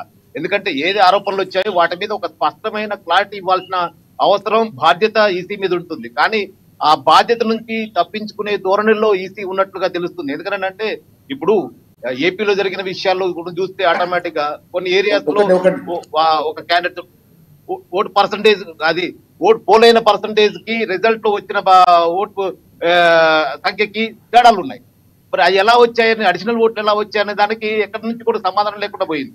దానికి ఒక క్లారిటీ ఇవ్వాలి. ఇప్పుడు ఈవీఎంల గురించి కాకుండా ఏంటంటే ఇప్పుడు మహారాష్ట్ర ఇప్పుడు ఏ కూటమిలో ఉన్నాయి, ఏ కూటమిలు ఎలా ఎలక్షన్స్ వెళ్తున్నాయి, వారి బలాలు ఏంటి, ఆ బలాలకు అనుగుణంగా మనం వెళ్లాల్సిన అవసరం మహారాష్ట్ర కానీ జార్ఖండ్ కానీ వెళ్లాల్సిన ఉంటాయి. నేను ఇందాక కూడా ఒక మాట అన్నాను, మల్లికార్జున గారు అన్నారు సింగిల్ లార్జెస్ట్ పార్టీ మాది మహారాష్ట్రలో అని అంటున్నారు. నేను సింగిల్ లార్జెస్ట్ పార్టీ మీది, కానీ ఎప్పుడు కూడా అలయన్స్ లేకుండా బీజేపీ అధికారంలోకి వచ్చింది లేదు. బీజేపీ కాదు, ఇప్పుడు లాస్ట్ ఒక 4 టర్మ్స్ గా వచ్చేసి అది కాంగ్రెస్ కూడా అలయన్స్ ద్వారానే వస్తుంది తప్ప, నేను చెప్పేది ఏంటంటే 4 టైమ్స్ బిఫోర్ వచ్చేసి సింగిల్ లార్జెస్ట్ పార్టీలో గవర్నమెంట్ ఫామ్ చేసేది, కానీ లాస్ట్ గా ఒక 20 years గా వచ్చేసి అలయన్స్ ద్వారానే వస్తున్నాయి. నేను అన్నది ఇందాక అలయన్స్ ద్వారా వెళ్తున్నారు, అలయన్స్ ద్వారానే ప్రభుత్వాలు ఏర్పాటు చేస్తున్నారు అనేది. ఇప్పుడు అలయన్స్ని నెక్స్ట్ ఎలాగా వ్యతిరేకత నుంచి పార్టీల నుంచి ఫిరాయింపుదారుల్ని ఓటర్లు ఎలా చూస్తారు, ఎందుకంటే గతంలో లోక్సభ ఎన్నికల్లో ఫిరాయింపుదారుల్ని ఎలా చూశారు, వాళ్ళకి ఎన్ని సీట్లు దక్కాయి, అదే విధంగా ఇప్పుడు అసెంబ్లీ ఎలక్షన్స్ లో కూడా ఏ మేరకు వాళ్ళు సీట్లు సాధించగలుగుతారు, ఏ గవర్నమెంట్ వస్తుంది అనే దాని మీద ఇప్పుడు మనం ఇప్పటికే అన్ని పార్టీలు కూడా ఎలక్షన్ క్యాంపెయినింగ్ లో నిమగ్నమై ఉన్నాయి. అన్ని అలయన్స్ లో కూడా వారి సీట్ల పంపకాల గురించి కానీ, లేకుంటే ప్రచారంలో ఎలా వెళ్ళాలనే దాని గురించి కూడా వాళ్ళు సిద్ధంగా ఉన్నారు. ఇప్పుడు వాళ్ళు ఎంత స్ట్రాంగ్ గా ఉంటారు, ప్రజల్ని ఎలా ప్రజల దగ్గరికి ఎలా వెళ్తారు, వాళ్ళ నుంచి సానుకూలంగా వాళ్ళ ఓట్లు ఎలా సాధించగలుగుతారు అనే దాని మీద ఇప్పుడు డిస్కస్ చేసుకుని యాక్చువల్ గా ఇప్పుడు కాంగ్రెస్ బాబు కానీ, బీజేపీ కానీ, జార్ఖండ్ లో జేఎంఎం కానీ ఎక్కడైనా ఎలా వెళ్తారు అనే దాని మీద ఉంటుంది. రైట్ సంజయ్ గారు, తప్పకుండా. శివలాల్ గారు, ఒకటి జార్ఖండ్కి సంబంధించి ఒకసారి చూసుకుంటే కనుక అక్కడ హేమంత్ సోరెన్కి సంబంధించినటువంటి ఏదైతే మనీ లాండరింగ్ ఆరోపణలతో ఆయన జైలుకెళ్ళడం, తర్వాత చంపేశ్వరన్ ముఖ్యమంత్రి అయినటువంటి పరిస్థితి కనిపిస్తుంది. సో ఈ ప్రభావం కాంగ్రెస్ పార్టీకి సంబంధించి, ఎందుకంటే మీకు అలయన్స్లో ఉన్నటువంటి పార్టీ జేఎంఎం, సో ఎలా ఉండబోతుంది అంటారు? మొత్తానికి బీజేపీ, నేను ఇంతకుముందు అదే చెప్పాను కదా, బీజేపీ మొత్తానికి ఐటీ దాడులు, ఈడీ దాడులు ఆపోజిషన్ ఉన్నోళ్ళు, స్ట్రాంగ్ ఉన్నోళ్ళ మీద చేయడం జరుగుతుంది. ఒకవేళ వాళ్ళు తగ్గి వాళ్ళ పార్టీలకు పోతే వాళ్ళు వాషింగ్ పౌడర్ నిర్మాలాగా వేసేసి మొత్తం క్లీన్ అయిపోయినారు, వాళ్ళ మీద కేసులు ఉండవు, అదంతా పెండింగ్లు ఉంటాయి. అంటే ఈ రకంగానే మొత్తానికి బీజేపీ, అది కూడా స్పెషల్లీ ఇదే అటల్ బిహారీ వాజ్పేయి గారు కానీ, మురళీ మనోహర్ జోషి గారిని, లాల్ కృష్ణ అడ్వాణి గారు వాళ్ళు ఉన్నప్పుడు ఇటువంటి బీజేపీ కాదు. అది నిజంగా కూడా వాళ్ళు పెట్టిన నినాదానికి కానీ, దేశం కోసం ధర్మం కోసం ఏదైతే నినాదం పెట్టిండో అక్కడ బహుశా సెట్ అయింది. కానీ ఈరోజు నరేంద్ర మోదీ కానీ, అమిత్ షా వచ్చిన తర్వాత ఆ నినాదాన్ని పక్కన పెట్టి ఎట్టి పరిస్థితుల కుట్రలతోని, కుతంత్రాలతోని, లేకపోతే ఇక్కడ ఎంఐఎంఎంను ఏమో తిడతారు, అటు సెంట్రల్కి పోతేనేమో ఎంఐఎంతోని హైదరాబాద్లోనేమో ఒకటే సీట్కి ఎంపీకి ఎంఐఎం నిలబడుతుంది, కానీ నార్త్కు పోతే ఎక్కడ పడితే అక్కడ కాంగ్రెస్ పార్టీ ఓట్లు చీల్చడానికి, మైనారిటీ ఓట్లు చీల్చడానికి ఇదే ఎంఐఎం అసదుద్దీన్ ఓసి బీజేపీకి బీ టీం లాగా పనిచేయడం జరుగుతుంది. అంటే మొత్తానికి వీళ్ళు చేసే డ్రామాలు చెప్పేది ఒకటి, చేసేది ఒకటి అనేది నరేంద్ర మోదీ గారి ప్రభుత్వం, వారు అమిత్ షా ప్రభుత్వం. ఈరోజు అమిత్ షా, మొత్తానికి అమిత్ షానే ఈరోజు ఇంత పెద్ద మాట్లాడే అమిత్ షా దేశానికి, ఇండియాకి ఒక హోమ్ మినిస్టర్, ఆయననే దగ్గర ఒక 12 నెలలు 14 నెలలు జైలు శిక్ష అనుభవించినోడు. మీరు ఇక మొత్తానికి ఆలోచించండి, గతంలో ఉన్న బీజేపీ ఇటువంటి పరిస్థితి లేదు. ఇదే వాజ్పేయి గారికి హెల్త్ బాగా లేకపోతే మా రాజీవ్ గాంధీ గారు ఆపోజిషన్ పార్టీ లీడర్ని కూడా ఒక సమిట్ ఉంది, ఇంటర్నేషనల్ పోవాలనే దిమాగ్తో ఆ ఇంటర్నేషనల్ సమిట్లో ఆపోజిషన్ లీడర్ని అటల్ బిహారీ వాజ్పేయి గారిని నెంబర్ తీసుకువెళ్ళి ఆయనకు యూఎస్ తీసుకుపోయి అక్కడ ఆయనకు ఏదైతే ఆపరేషన్ చేయించాలనో ఖచ్చితంగా చేపించడం జరిగింది. అంటే గతంలో ఆపోజిషన్ పార్టీ అయినా లేకపోతే అధికారంలో ఉన్న పార్టీ అయినా ఒక అట్లా ఉండేది. కానీ ఈరోజు నరేంద్ర మోదీ గారు కానీ లేకపోతే అమిత్ షా గారు కానీ వీళ్ళది ఎట్లుందంటే ఎవరినైనా సరే తొక్కుదాం, మనం అధికారంలోకి వద్దాం, మొత్తం ఎక్కడ పడితే అక్కడ ఏక్నాథ్ షిండే టైప్లో చేయాలనే ఆలోచనతోనే వాళ్ళ మెంటాలిటీ, లేకపోతే అధికారం మేము ఎట్లా చేజిక్కొచ్చుకోవాలనేది మాకే తప్ప ప్రజలకు ఇచ్చిన హామీని కూడా ఎక్కడ పూర్తి చేయలేడు. మొన్న ఏదైతే ఖమ్మంలో జరిగిన విభాసంలో 1000 కోట్ల రూపాయలు ఇవ్వమంటే 416 కోట్లు ఇచ్చిండ్రు. అదే ఆంధ్రాకి వస్తే దగ్గర 2000 కోట్ల వరకు ఇచ్చిండ్రు. ఎందుకు ఇచ్చిర్రు? రేపు మొత్తానికి ఒకవేళ చంద్రబాబు నాయుడు గారు కానీ పక్కకు జరిగిపోతే ఈరోజు బీజేపీ ప్రభుత్వం కూలిపోతుంది. అది వాళ్ళ ఆలోచనతోనే అక్కడ ఎక్కువ ఇవ్వడము ఇక్కడ తక్కువ ఇవ్వడం. అంటే ఆంధ్రప్రదేశ్ తెలంగాణ తెలుగు రాష్ట్రాలే అంటే మొత్తానికి అమిత్ షా నరేంద్ర మోదీ గారు కానీ ఇటువంటి పరిస్థితులు తీసుకొస్తున్నారు. రైట్ పాపిరెడ్డి గారు, ఒకటి జార్ఖండ్కి సంబంధించి చూస్తే ఎవరైతే జైలుకి వెళ్ళారో హేమంత్ సోరెన్ తర్వాత ఆయన వచ్చి బీజేపీ పార్టీలోకి చేరారు. సో ఇలాంటి పరిణామాలు ఇప్పుడు శివలాల్ గారు మాట్లాడుతున్నటువంటి ఈడీకి సంబంధించినటువంటి కానీ లేకపోతే కొన్ని సంస్థల్ని వాడుకునే ప్రయత్నం బీజేపీ పార్టీకి సంబంధించి రాజకీయంగా అలాంటి ప్రయత్నం చేస్తున్నటువంటి ఆరోపణలు వస్తున్నాయి. ఈడీ కానీ సిబిఐ ఇన్కమ్ ట్యాక్స్ ఇవి నేను అనుకుంటా దాదాపుగా ఇందిరాగాంధీ టైంలో కొంత ఎక్కువ వాడింది. ఆమె ప్రైమ్ మినిస్టర్ ఉన్నప్పుడు అపోజిషన్ లీడర్స్ ఇబ్బంది పెట్టడం, ప్రెసిడెంట్ పెట్టడం, అపోజిషన్ రోడ్ స్టేట్లలో డిస్మిస్ చేయడం. అది బెస్ట్ ఎగ్జాంపుల్ మాట్లాడు నువ్వు అట్లా జరిగినాయి. చెప్పేదానికే నేను చెప్తాను. వాజ్పేయి టైంలో ఆయన ఈ విషయాలకు పోలేదు, కానీ నరేంద్ర మోడీ ఆ టైప్ కాదు. నరేంద్ర మోడీ ఆయనకు ఒక తరహా మనిషి. ఇలాంటి సంస్థలన్నీ స్వయం ప్రతిపత్తి సంస్థలు సార్. వాటి మీద ఎవరేమి బహిరంగంగా గానీ ఏదైనా వ్యాఖ్యలు గానీ లేదంటే అలా అలాంటివి ఏముండవు సార్. మల్లికార్జున గారు దానికి ఉండాల్సినటువంటి ప్రత్యేకంగా కొన్ని నియమ నిబంధనలు ఉన్నాయి. సార్ ఒక్కసారి మీరు బీజేపీని విమర్శించినప్పుడు బీజేపీ వాళ్ళకి అవకాశం ఇవ్వాలి. మీరు అవకాశం ఇస్తారు. ఒకసారి బీజేపీని విమర్శిస్తారు, మీరు వేరే వాళ్ళకి మాట్లాడడానికి మేము డిఫెండ్ ఎలా చేయగలుగుతాం చెప్పండి. రైట్ మళ్ళీ మీకు ఛాన్స్ వచ్చినప్పుడు డిఫెండ్ చేయండి. ఛాన్స్ వచ్చినప్పుడు మీకు ఛాన్స్ వస్తుంది నెక్స్ట్ మీ దగ్గరకు వస్తాను. కాంగ్రెస్ ప్రభుత్వం నుంచి ఈ రోజు డిబేట్ లో పాల్గొన్నారు. ఆయన మాట్లాడేటప్పుడు మాకు అవకాశం ఇవ్వాలి. ఈ రోజు గౌరవనీయులు భారత ప్రధాని నరేంద్ర మోదీ గారు ముచ్చటగా 3వసారి హ్యాట్రిక్ కొట్టారంటే కేవలం ఈవీఎంలు, ట్యాంపరింగ్, రిగ్గింగ్లు కాదండి, ప్రజల యొక్క ప్రజా పరిపాలన నిర్ణయాలు. ఈ రోజు భారతీయ జనతా పార్టీ కేవలం ఎవరు గెలిచినా ప్రజలు అంతిమంగా తీర్పిస్తారు. ఒకటి మీకు అవకాశం వచ్చినప్పుడు మాట్లాడండి. జనతా పార్టీ కేవలం 10 సంవత్సరాలు మాత్రమే పరిపాలించింది. గతంలో ఏబీ వాజ్పేయి గారి తర్వాత 10 సంవత్సరాలు మాత్రమే వరుసగా వచ్చింది. 3వసారి అధికారంలోకి వచ్చింది. 75 సంవత్సరాల పైన కాంగ్రెస్ పార్టీ అధికారంలోకి వస్తే దేశంలో ఉన్నటువంటి వ్యవస్థలన్నిటిని నిర్వీర్యం చేసింది. ఇదే వ్యవస్థల గురించి మాట్లాడుతున్నటువంటి శివలాల్ గారు, ఇందిరాగాంధీ గారు ఎన్ని సంవత్సరాలు ఎన్ని రాష్ట్రాల్లో దాదాపు 13 నుంచి 15 రాష్ట్రాల్లో రాష్ట్రపతి పరిపాలన విధించలేదా? ఎన్నిసార్లు రాజ్యాంగ సవరణలు చేశారు? ఈ రోజు లౌకికవాదం ముసుగులో ఈ రోజు భారతీయ జనతా పార్టీ కేవలం హిందువుల పక్షాననే ఉంది, హిందుత్వ పార్టీ అని చెప్పేసి ఈ రోజు కేవలం భారతీయ జనతా పార్టీని దూషిస్తున్నారు, ద్వేషిస్తున్నారు.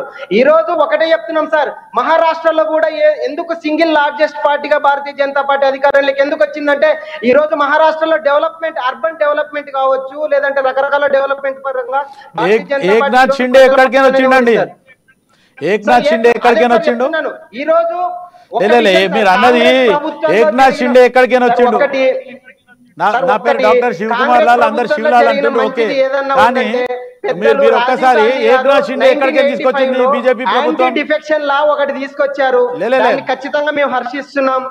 ఈ రోజు రాజీవ్ గాంధీ గారిని రాజీవ్ గాంధీని మేము ఈ రోజు అందరం గౌరవిస్తాం. ఎందుకంటే 1985 లో ఇదే యాంటీ డిఫెక్షన్ లా తీసుకొచ్చారు రాజీవ్ గాంధీ గారు. ఫిరాయింపుల చట్టం ప్రకారము ఈ రోజు మహారాష్ట్రలో 2019లో సంక్షోభం వచ్చింది, తర్వాత 2022లో వచ్చింది, 2023లో వచ్చింది. యాంటీ డిఫెక్షన్ లా ప్రకారం 2/3 మెజార్టీ ఉన్నటువంటి ఎమ్మెల్యేలు ఏ పార్టీలైనా విలీనం చేయొచ్చు. అది యాంటీ డిఫెక్షన్ లా ఉండదు. ఈ రోజు ఏక్నాథ్ షిండే గారు అక్కడ కూటమి అంటే ఉద్ధవ్ ఠాక్రే గారు, బాలవ్ ఠాక్రే గారి యొక్క సిద్ధాంతాలకు వ్యతిరేకంగా కాంగ్రెస్ పార్టీతో వెళ్తున్నారు, ఇది ప్రజా ఆమోదయోగ్యం కాదు అని చెప్పేసి ఏక్నాథ్ షిండే గారు 2/3 మెజార్టీ ఎమ్మెల్యేతో ఈ రోజు ఒకటే మాట చెప్పారు. జార్ఖండ్ లో ఎవరైతే జైలుకి పోయినరో వాళ్ళు బీజేపీలోకి వస్తే ఆయన వాషింగ్ పౌడర్ నిర్మాణండి ఎక్కడికైనా అయింది అని అడుగుతుండు. యాంకర్ గారు ఇప్పుడు అడుగుతుండ్రు, చెప్పండి. జార్ఖండ్ లో ఎవరైతే ఈయన దోషి అని చెప్పిన వ్యక్తి ఈ రోజు బీజేపీలోకి రాగానే ఆయన మంచి ఎట్లా అయిండు? మొత్తానికి ఈ రోజు ఇంకోటి పాపిరెడ్డి గారు మీకు ఒక సూటి సవాల్. కాంగ్రెస్ పార్టీలు ఉన్నప్పుడు ఖాళీ ఈడీ కేసులు 300 చిల్లరేనే, కానీ ఈ రోజు బీజేపీ వచ్చిన తర్వాత 5,000 చిల్లర వాళ్ళు ఏదైతే ఈడీ కేసులు ఏదైతే ఉందో సాల్వ్ చేసింది 3%. ఆ 3% సార్, ఒక్క 5,000 నిమిషము. కేసులలో సార్, భారతీయ 3% జనతా పార్టీ స్పష్టంగా మిగతాయన్ని ఖాళీ భారతీయ జనతా పార్టీ ఒక బెనిఫిట్ సార్, ఆఫ్ ఒక్క డౌట్ అంటే నిమిషము. భారతీయ జనతా పార్టీ తరఫున మేము స్పష్టంగా ఒకటే మాట్లాడుతున్నాం సార్. చట్టానికి చుట్టాలు ఎవరు లేరు. చట్టం తన పని తాను చేసుకుంటూ పోతుంది. ఈడీ కావచ్చు, సిబిఐ కావచ్చు, మల్లికార్జున మనీ లాండరింగ్ మీరు అన్న కేసు, మాట ఇలాంటివన్నీ యాజ్ స్వతంత్ర బీజేపీ ప్రతిపత్తి క్యాండిడేట్ నేను వ్యవస్థలు సార్. ఒప్పుకుంటుండొచ్చు.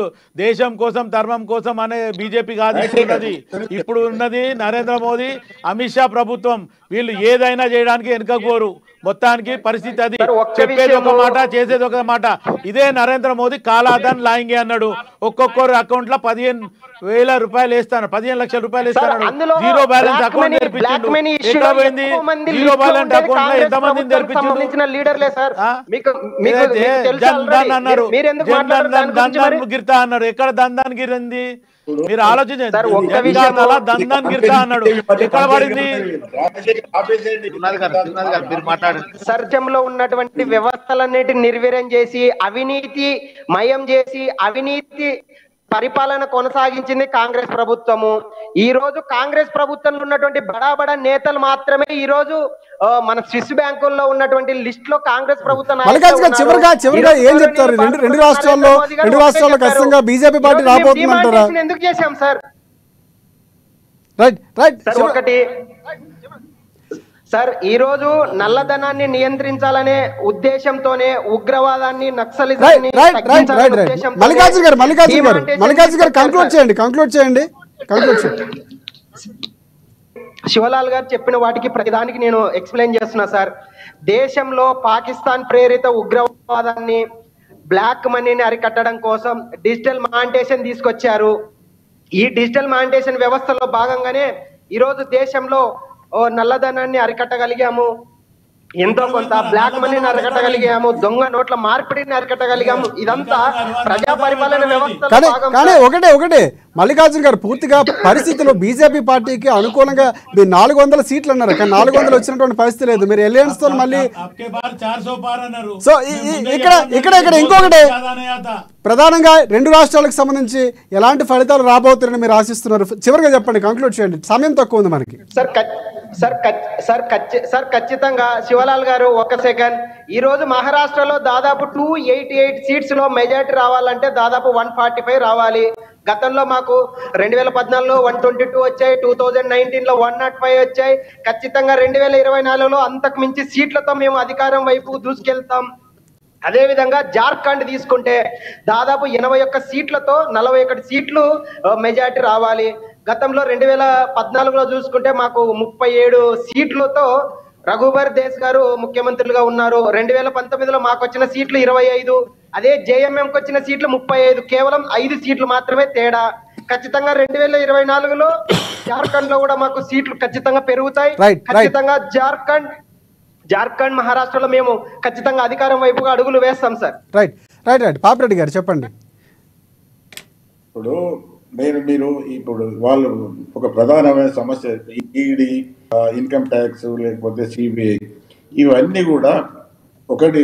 మీరు ఇంకో అనలిస్ట్ పేరు సంజయ్ గారు, మీరు అన్నమాట చెప్తారు, ఇవి ఇండిపెండెంట్గా ఉండాలని మనం అనుకుంటాం, అందరూ అనుకుంటారు. కానీ కేంద్ర ప్రభుత్వ అధికారం ఏ పార్టీ అధికారంలో ఉంటే ఆ పార్టీకి అనుకూలంగా పనిచేస్తాయి.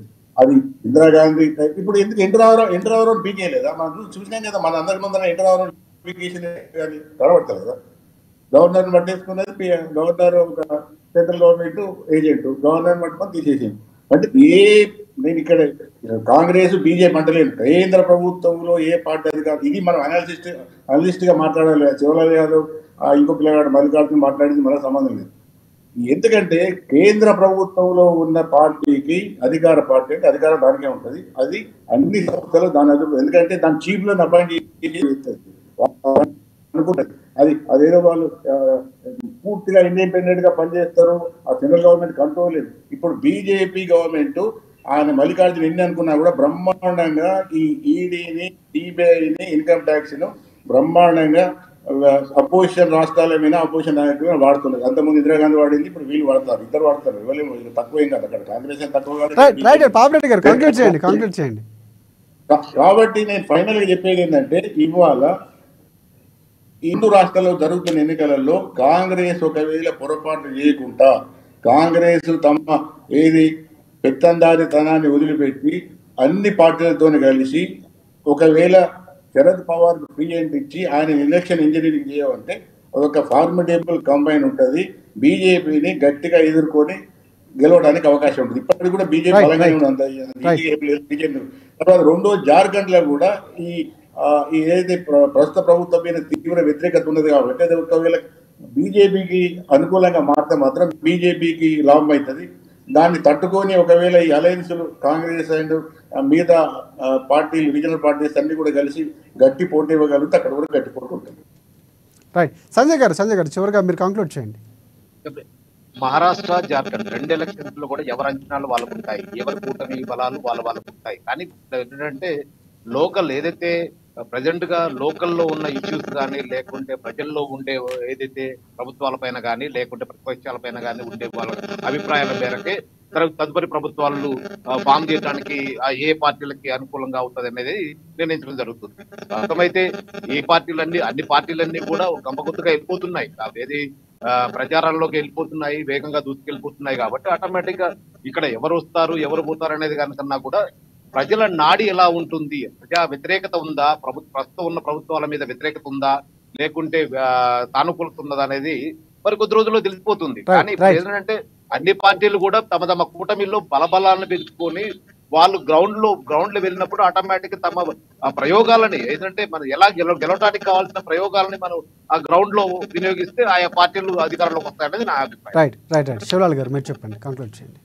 అయితే మొత్తానికి ఈరోజు జార్ఖండ్లో మహారాష్ట్రలో జరిగిన గత ఎన్నికల్లో బీజేపీ ప్రభుత్వం ఏం చేసింది అనేది కాంగ్రెస్ పార్టీకి మంచిగా అర్థమైంది. కాబట్టి ఈసారి మహారాష్ట్రలో ఎట్టి పరిస్థితుల బీజేపీ చేసిన దానికి అక్కడ ఓటర్లు కానీ లేకపోతే ప్రజలు కానీ ఈరోజు బీజేపీకి ఈ 10 సంవత్సరాలలో అంటే 10 సంవత్సరాలు అది ప్లస్ ఇది ఇప్పుడు ఈ ఇయర్ స్టార్ట్ అయ్యి ఎలక్షన్స్ అయ్యి ఒక 6 నెలలు అయింది. మొత్తానికి 10 years 6 monthsలో బీజేపీ చేసింది ఏంది చెప్పింది ఏంది అనేది మహారాష్ట్రలో దానికి ఖచ్చితంగా యాంటీ ఇన్కంబరెన్సీ ఉంటుంది. కాబట్టి అది ఖచ్చితంగా కాంగ్రెస్ పార్టీ గతంలో హర్యానాలో ఏదైతే కొంచెం చూసి చూడనట్టు చేయడంతో బీజేపీ ఏదైతే అక్కడ అనువు తీసుకొని మొత్తానికి ఆడ కైవశం చేసుకోవడానికి ప్రయత్నించిందో ఈరోజు కాంగ్రెస్ పార్టీ అటువంటి దాని మీద కూడా దృష్టి పెడుతుంది. ఈరోజు ఆల్ ఇండియా కాంగ్రెస్ కమిటీకి అబ్జర్వర్లు పోయినా ఇన్ఛార్జీలు పోయినా ఎవరు పోయినా వాళ్ళు ఖచ్చితంగా ఇటువంటి కుతంత్రాలను అన్నీ కూడా పక్కన పెట్టి రేపు జార్ఖండ్లో కానీ మహారాష్ట్రలో కానీ కాంగ్రెస్ పార్టీని గెలిపించడానికి మా వాళ్ళు ప్రయత్నిస్తారు. ఖచ్చితంగా బీజేపీ ఏదైతే వ్యతిరేక విధానాలు ఉన్నాయో దాన్ని ఖచ్చితంగా కాంగ్రెస్ పార్టీ దాన్ని వాడుకొని ఖచ్చితంగా ఎందుకంటే ఇంతకుముందు పాపిరెడ్డి గారు కూడా చెప్పడం జరిగింది, కాంగ్రెస్ పార్టీలో ఒక ఒంటెద్దు పోకడలాగా పోయినరు, అది మార్చుకోవాలంటారు. కాబట్టి ఖచ్చితంగా మొన్న హర్యానాలో జరిగిన దానికి కాంగ్రెస్ పార్టీ ఆల్రెడీ చింతన్ బయటకు అయిపోయింది, మాట్లాడడం జరిగింది, ఎక్కడ మిస్టేక్ జరిగింది అనేది కూడా రివ్యూ చేయడం జరిగింది. ఈరోజు రేపు 2 రాష్ట్రాలలో ఖచ్చితంగా ఆ మార్పులు ఉంటాయండి.